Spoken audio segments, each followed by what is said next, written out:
Good afternoon, dear friends. Dragon here once more. If it's your first time here, do please give me a like and a subscribe. It'd be massively appreciated.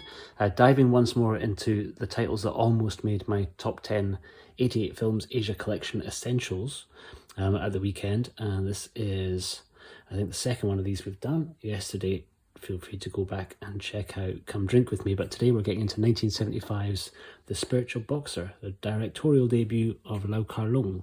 Its Chinese name, Da Sun, and a bit of a strange one. This one kind of kick-started the kung fu comedy wave that Jackie Chan would really kind of popularise and do probably a little bit better than this one was. But yeah, much more of a comedy than a kung fu movie, really.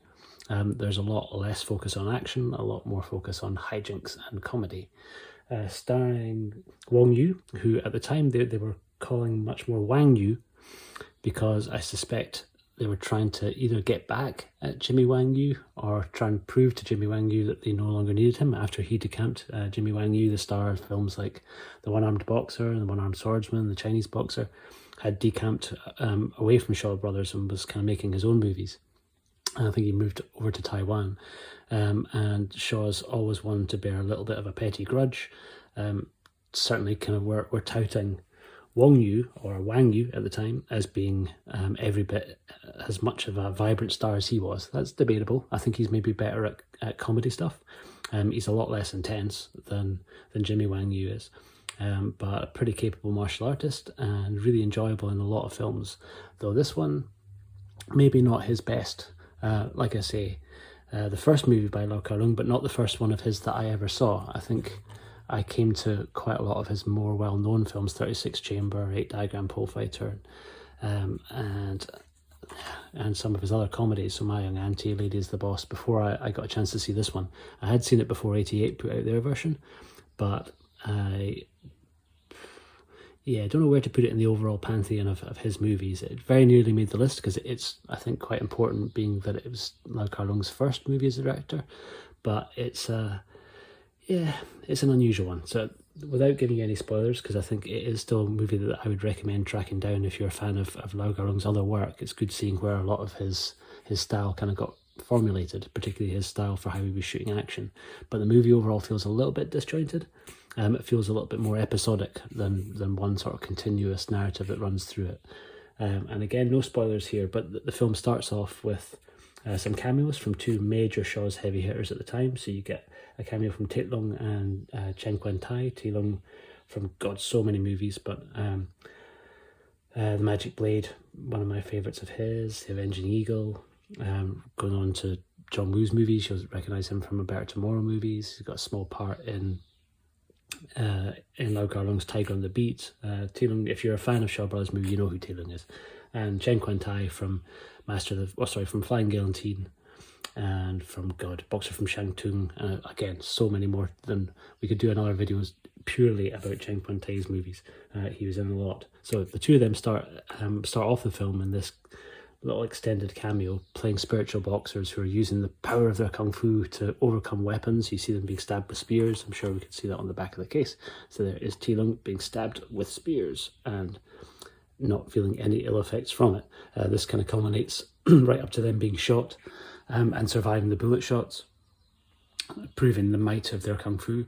It doesn't really make it that clear, but this is kind of like a flashback. It doesn't take place at the same time as the most of the rest of the movie, and it's also not really connected to the rest of the movie. It feels, that's what I say when it feels a little bit more episodic. It feels a bit disjointed from the rest of the story, but it's a great little sequence and it sets the tone really nicely. It's shot beautifully.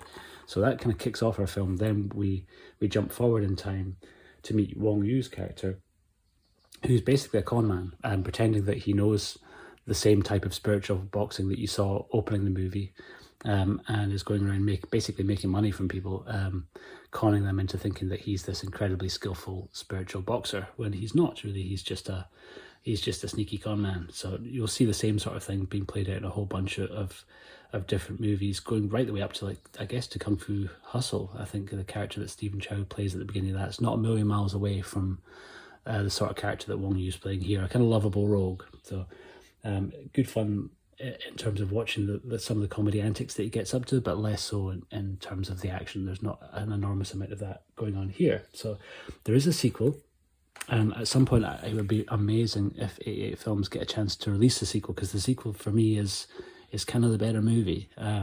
It stars Gordon Liu, as well as Wong Yu coming back, and Lau Kar Leung's brother, Lau Kar Leung's got a pretty big part in the sequel too. They're not really completely connected other than in name, and it's got a different name. It's called The Shadow Boxing in some territories. It gets called The Spiritual Boxer Part 2. Its Chinese name, if I don't mess this up too much, is Mao San Jiangxi Kun.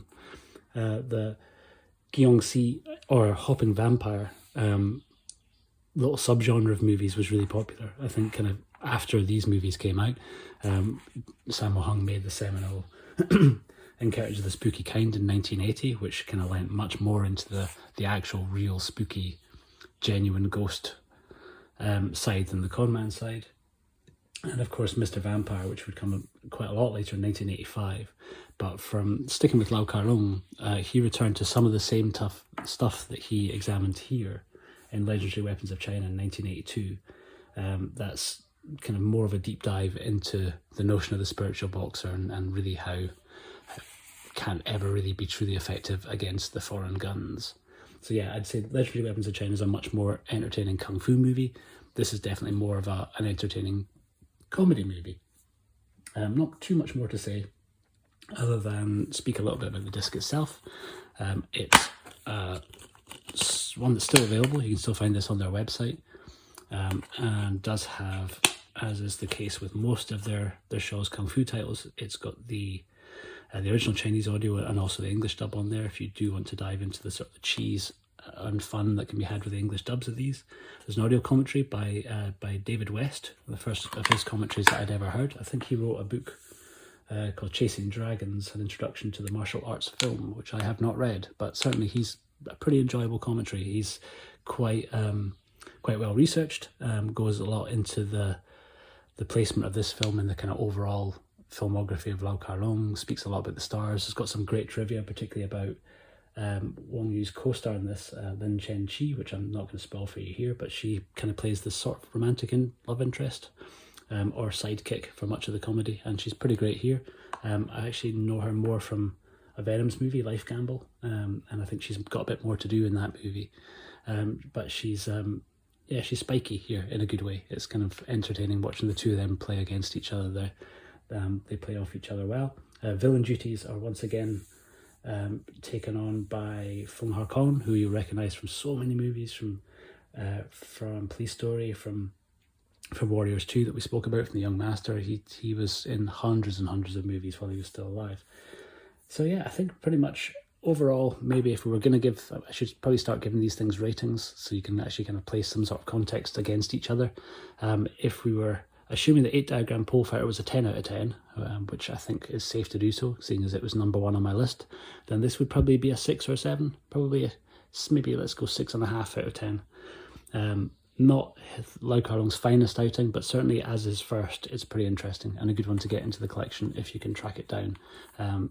So that is it for today. Tomorrow we're going to continue with these, another one that didn't make the list, and probably one that's going to be a bit more fun to talk about, the insane and bonkers 5-element ninjas. So yeah, check back in tomorrow for a wee 5-element ninjas breakdown. Thank you very much for watching today, and have a great rest of your afternoon.